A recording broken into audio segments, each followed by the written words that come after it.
Welcome to Digication Scholars Conversations. I'm your host, Jeff Yan. In this episode, you will hear part one of my conversation with Sylvia Spears, Provost and Vice President for Lifelong Learning at College Unbound.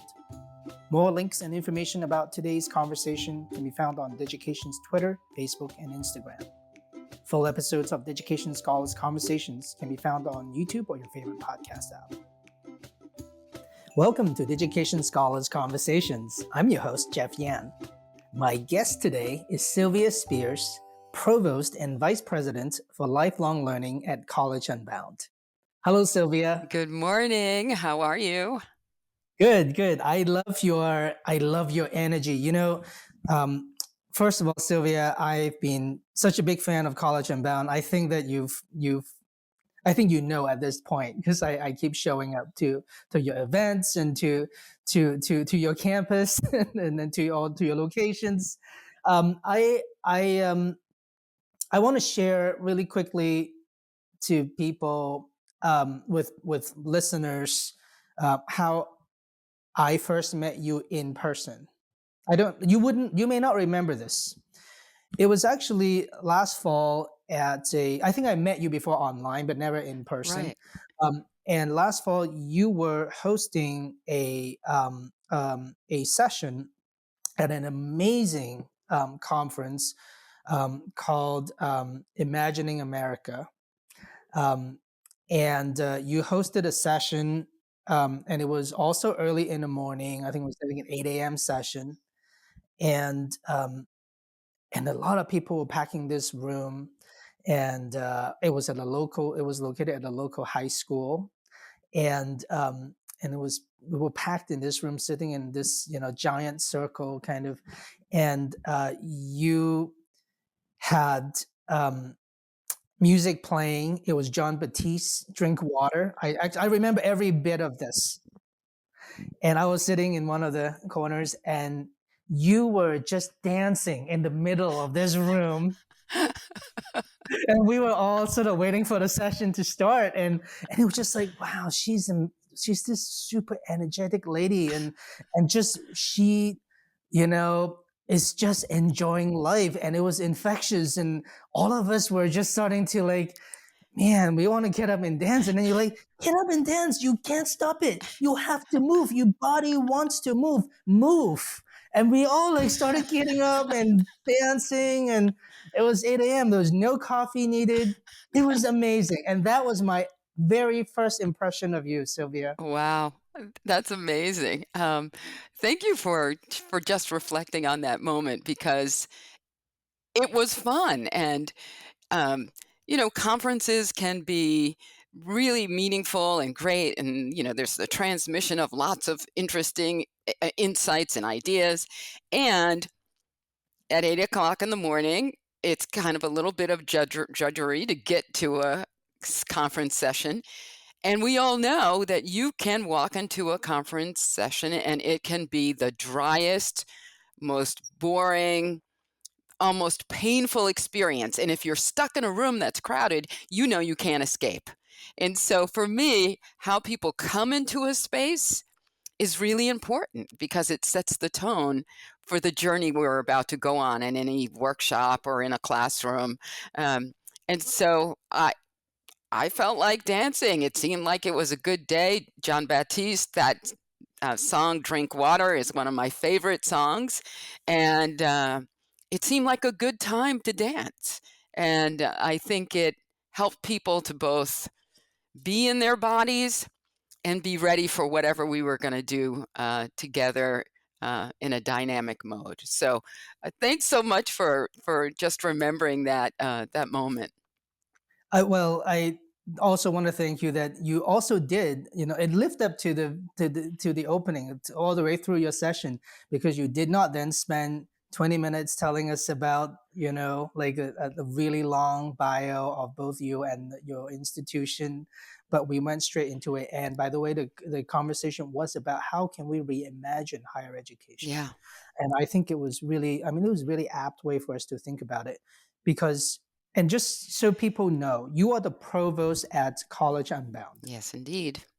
There are people who are listening to this right now who might be high school students, who might be people who are not familiar with, you know, what the heck is a provost? What's a provost at a college? And tell us a little bit about what a provost is, and what is College Unbound and your role there, and then we'll start there, and then we'd love to dig deeper into how you come to be Sylvia. Okay. Perhaps I'll start with College Unbound, because being provost at College Unbound could be a little different than being provost at a traditional college. And You're right. so College Unbound is indeed an accredited college for people for whom that's really important. It's a college that is young. It's about 14 years old.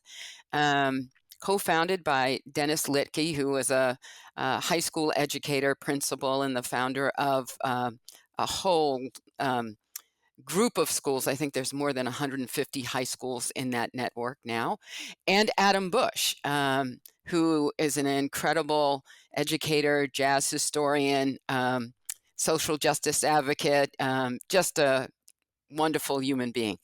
So they founded a school. And over time, it's evolved into a school specifically designed to, one, reinvent higher education so that it actually meets the needs of all students. Two, to ensure that there's access to education for students who are typically marginalized from education, who are on the edges of education, who have had negative experiences in education. And so much of our work is around helping people fulfill their dreams of obtaining a degree. And not just for the purpose of getting a degree, but a degree that allows them to create change in their own lives, change for their families, and change for their communities. So it's this space that functions in a way that's very different from a traditional college. We value student learning that happens outside of the classroom. We value the lived experience of individuals and communities and credit that experience without a lot of hoops, but with a sense of reflection and quality around what was the nature of their experience.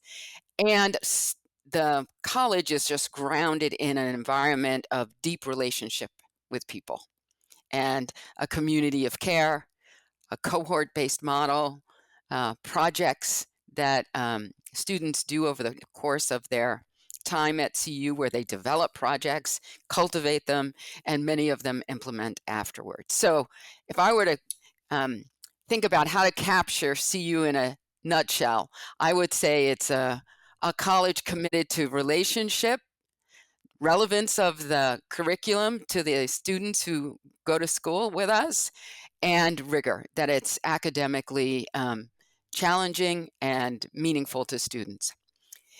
At CU, the provost is responsible for and facilitating and supporting all of the life of the college that's related to learning. So all of the things that are, what's the array of courses? Who's teaching? What does teaching look like? Is it the kind of teaching where a faculty member walks into a room with old yellow-lined pad of paper? You remember those professors who did that, and reads the same notes semester after semester? That's not CU. At CU, education is dynamic. It's lots of discussion, lots of connecting theory to practice to lived experience. And so I have the joy, the honor of working with faculty and staff and students to create a robust learning environment in which students can thrive rather than survive. In my career, I've watched students at all kinds of institutions, public institutions, private institutions, Ivy League institutions, come to campus with all kinds of aspirations, and some can be highly successful. And I've also watched some students come to those campuses, and actually I watched the light go out of their eyes. And they either disappear or they graduate, but they graduate not because of what the college did for them. They graduate in spite of the college.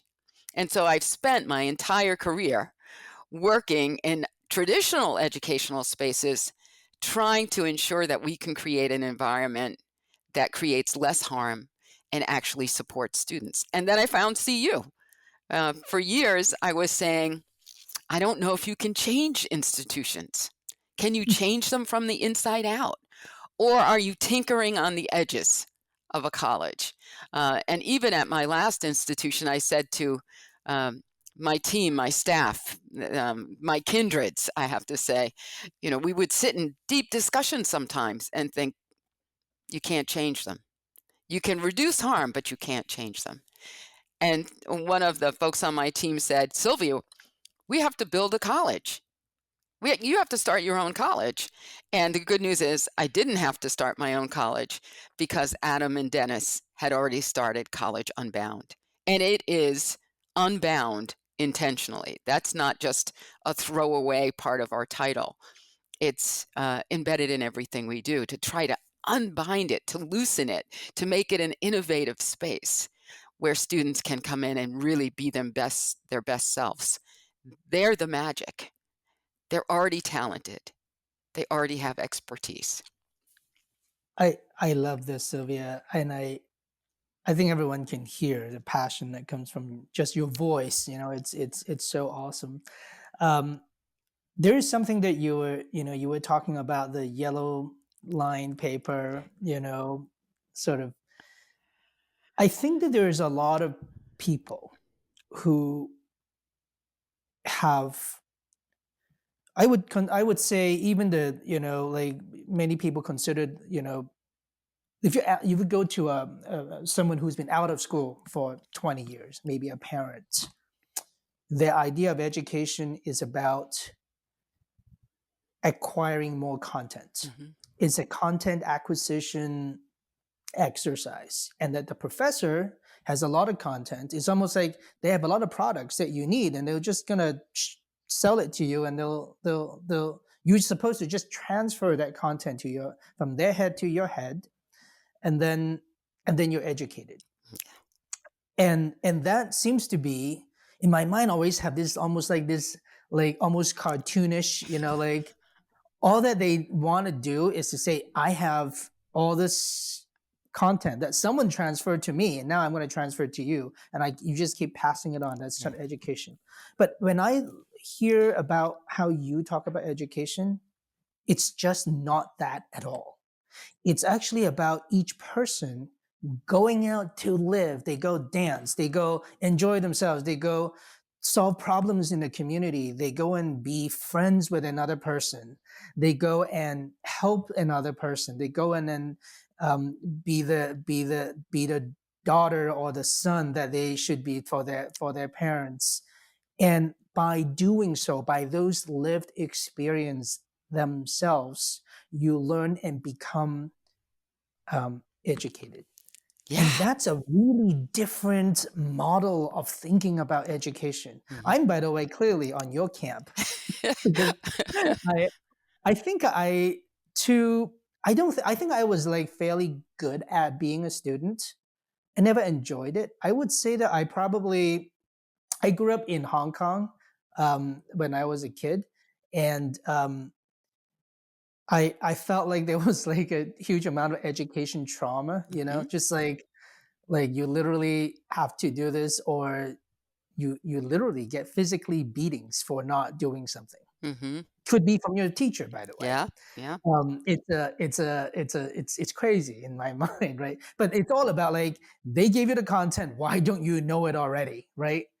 And if you don't know it, maybe beating you will somehow get you to know it, right? Now you know, right? So it's completely, so like from that, like, for me, then I sort of learned to be a good enough student, right? But that kind of education never really, in my mind, never really benefited me very much.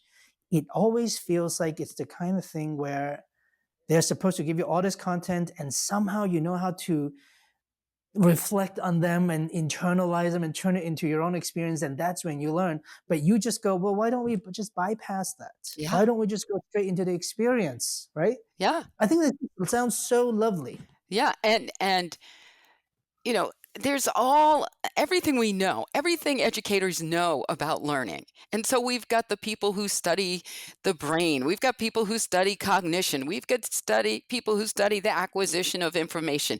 All of that research tells us that that kind of education, that traditional model of education where we're depositing content into people's brain, does not work. It means, yeah, you can recite that information back, and then, a day or two after you took that quiz or did that test, it's gone. It's not yours. It was a temporary visitor that came and went. And if it's not relevant to you, you let it go. One of the most powerful readings for me when I was in my own educational journey was reading Paulo Freire's Pedagogy of the Oppressed. And I think it's in the first chapter, Freire talks about the banking method of education, and really just dismantles the notion that that kind of education actually is useful, meaningful, has long-term value, and talked about how important it is to be with students in community and unveil reality, people's lived reality, in the context of new material, new ideas. And that's something people construct together.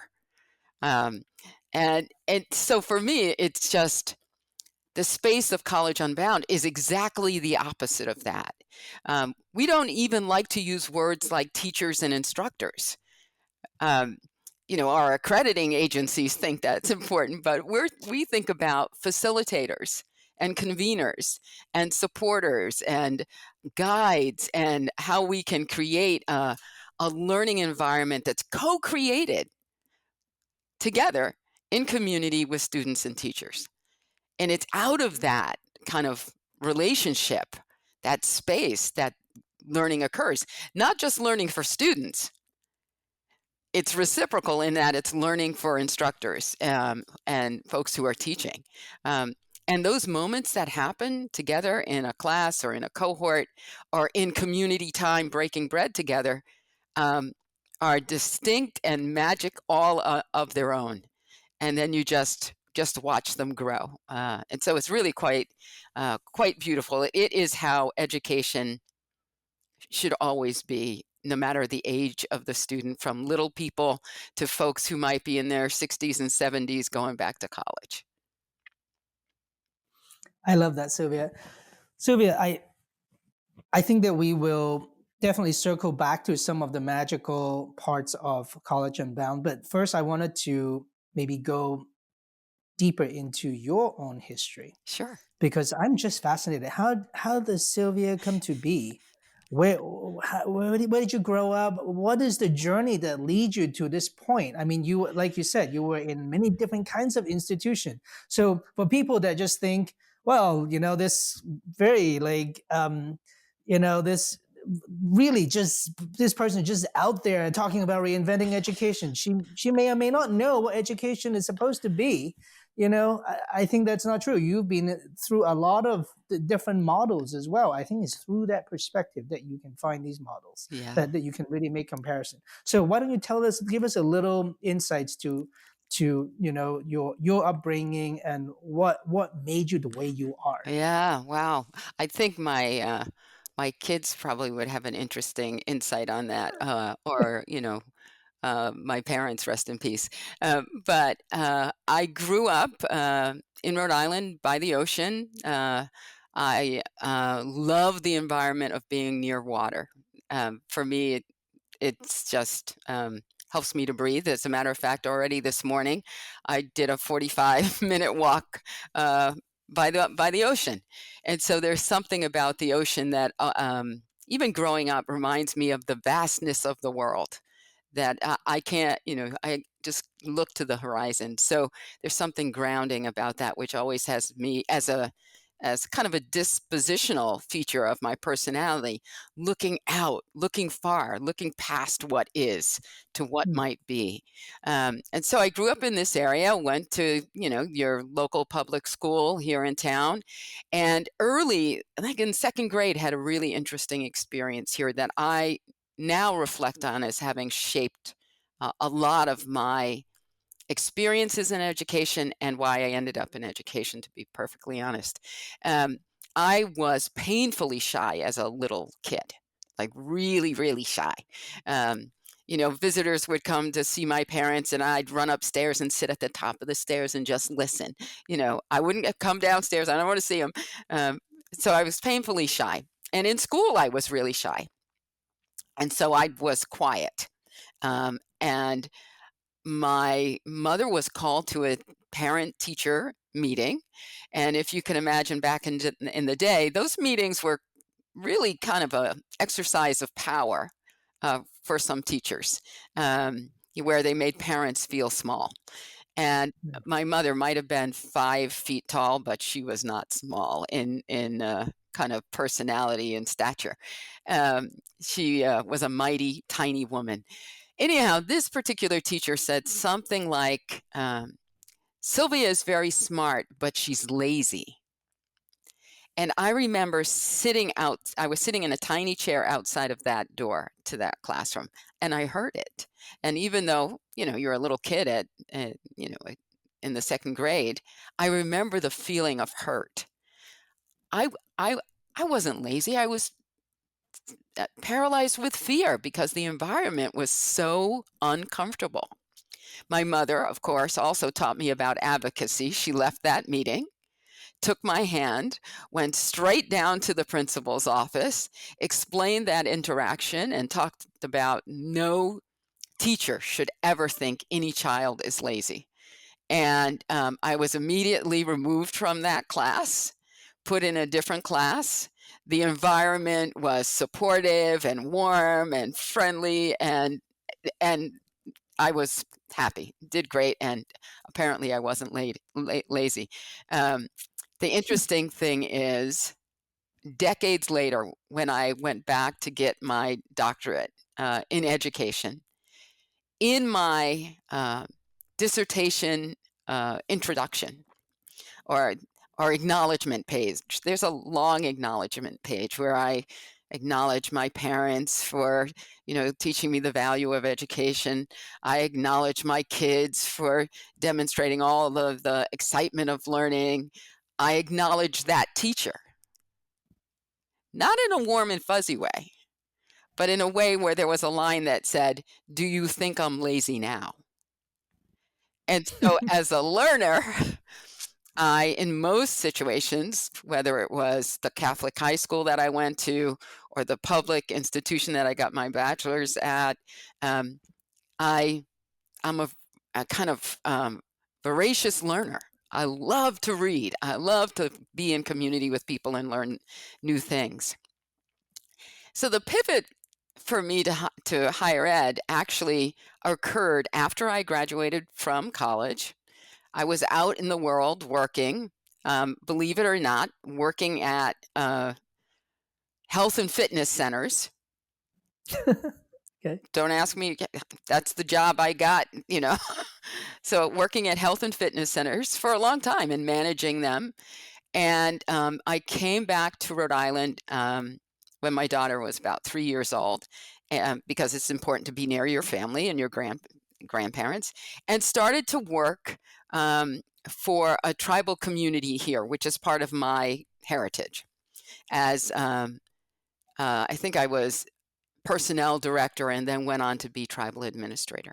One day I was looking at some data about the educational levels of people in the tribe. And I discovered that the percentage of people who had attended college, not just graduated, attended, was so incredibly low it almost couldn't be represented by a percentage. It was on the chart I was looking at, it was less than 1%. We're in a tiny little state with like 13 colleges, and one that is actually sitting in the midst of, you know, native land that belongs to the folks here, or historically would have. And then I started to dig more, and I started to look at national data. Less than 0.4% of Native folks in the country at that time had bachelor's degrees. And I was like, this is outrageous. What is happening?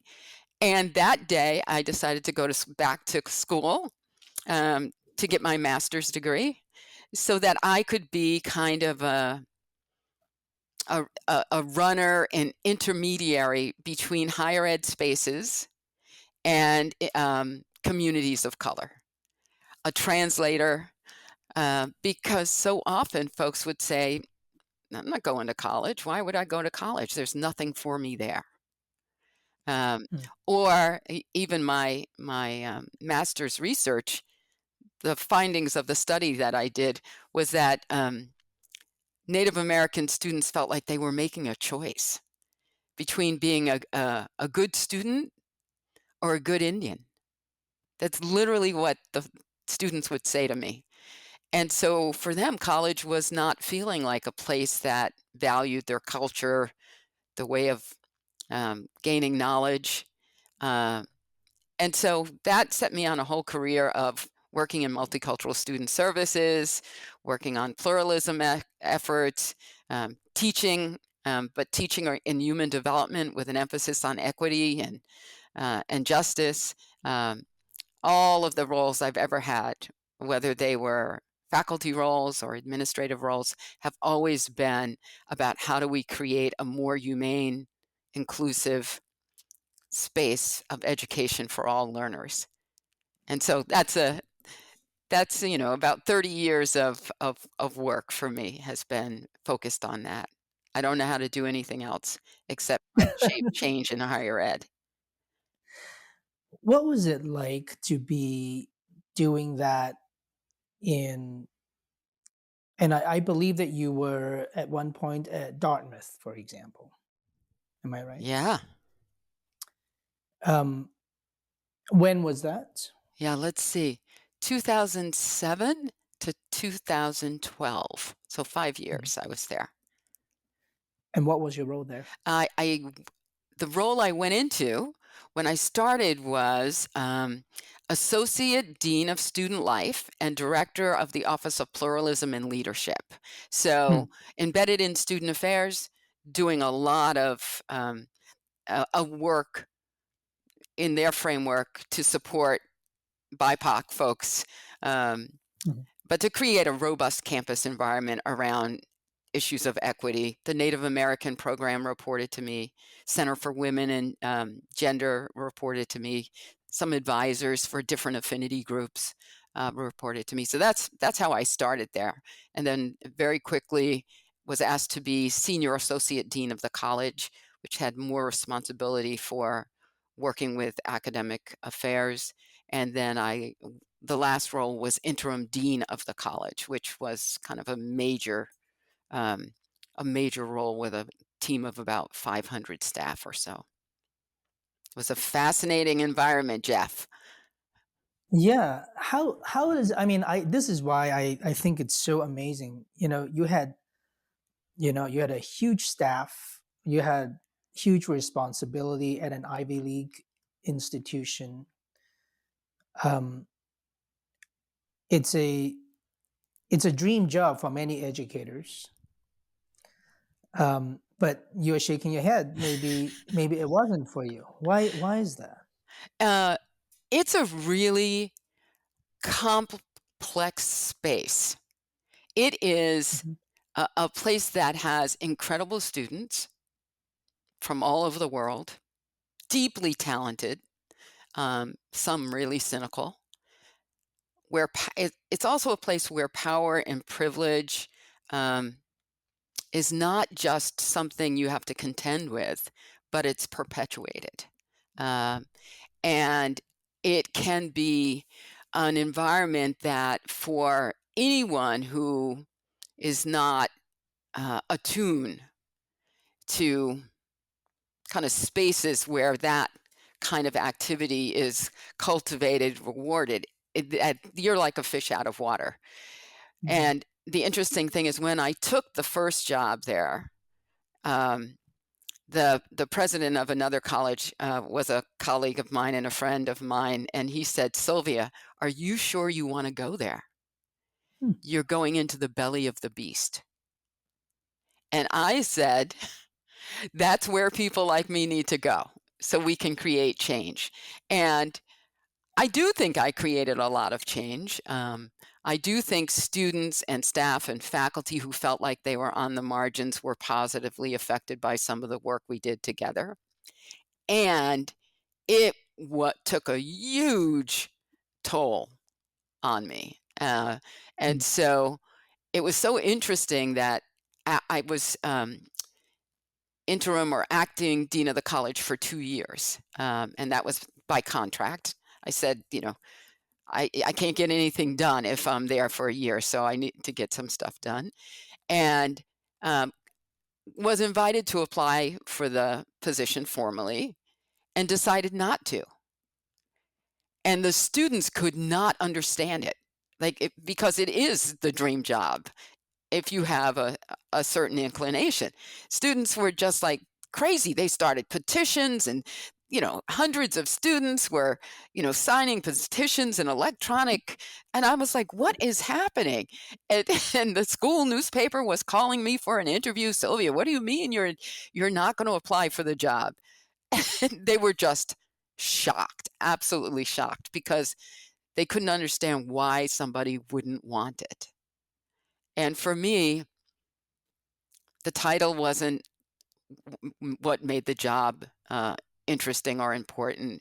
It was my ability to shape change. And if I'm somewhere where I can't shape change and change is needed, I will give as much as I can. And then when I see, okay, I've pushed the institution as far as it can possibly go, it's time for somebody else to come and shape change. And so I still have so many relationships with students who are now married with kids and successful in their fields, and so many faculty and staff.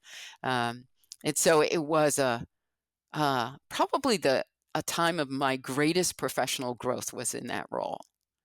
Really powerful, Yeah. really powerful.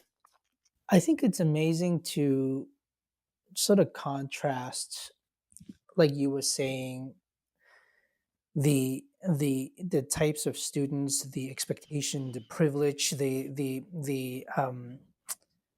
even the path that they must have taken in order to get admitted into a school like Dartmouth. Hmm. It's not easy. It's a path that takes many years to shape, and you kind of have to walk a certain way. You have to, especially these days, right? I Yeah. mean, like I think you have to have that much prove in your co-curricular work as well as your academic work and all of these things, and you have to play the game perfectly, Hmm. right, in order to get in. Yeah.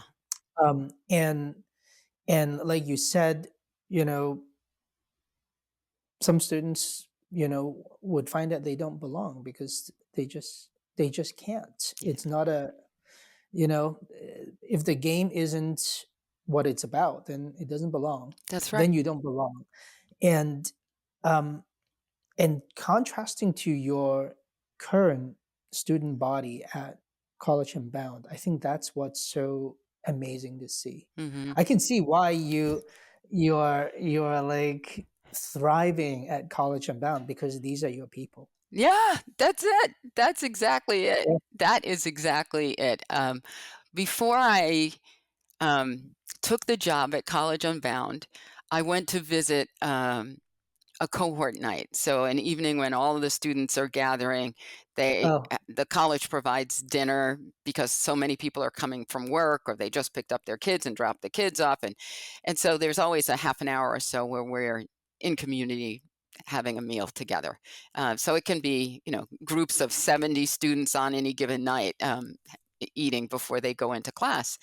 And I remember going to visit and just looking around the room and it was like, oh my goodness, look at the beauty in this room. mm, And These are the students who would have never had access to a Dartmouth. And yet they are the people who will also make change in the world. So smart, so talented, so committed to one another. When they make their way through College Unbound, I really believe it is the power of relationships that they have with one another that supports them through. The college, of course, does what it's supposed to do, but I think the glue is that relationship. And that's very different than the experience of someone who's third generation Ivy League student versus some of the students I saw at Dartmouth who were first generation college students, who brilliant, but didn't have the cultural capital to navigate that space.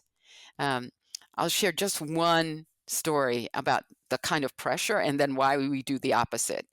There was a student that I don't think I'll ever forget, who was a first generation college student, young white guy, from kind of a rural area, struggling parents, was there on scholarship.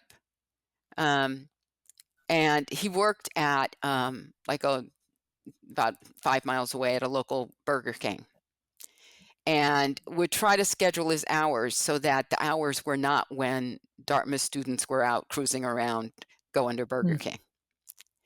He shopped at the local thrift store for his clothes because there he could get the throwaway designer clothes that students and faculty had dropped in the thrift store, so that he could be wearing the designer labels that the other folks in his fraternity were wearing, so they wouldn't know that he was struggling. Imagine the amount of work it was taking for that student to put on the persona of somebody who fits in. Whereas at College Unbound, we're not even thinking about that stuff. It's a come as you are, be who you are, because who you are is what is valued there. And so students, come from all kinds of backgrounds. First generation college students, there's the average age of students is 36, 37. Some have college credits before, some have no credits. And what they're doing there is actually unlearning what education is and learning what education can be, and orienting themselves to themselves as a learner, and that they've always been a learner despite any negative messages that they were giving earlier in their time in education. So it's a vibrant, lively, spacious place, and they are my people. They really are. It's fantastic. Here's a preview of what's coming up next in part 2 of my conversation with Sylvia Spears, Provost and Vice President for Lifelong Learning at College Unbound. The value of relationships in CU's educational model is probably the highest priority. And it's so consistent with some of the values that we have around learning and how learning happens.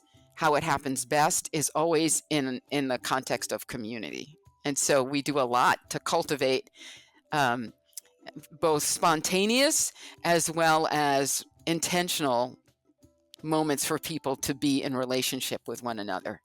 And that's where the best learning comes from.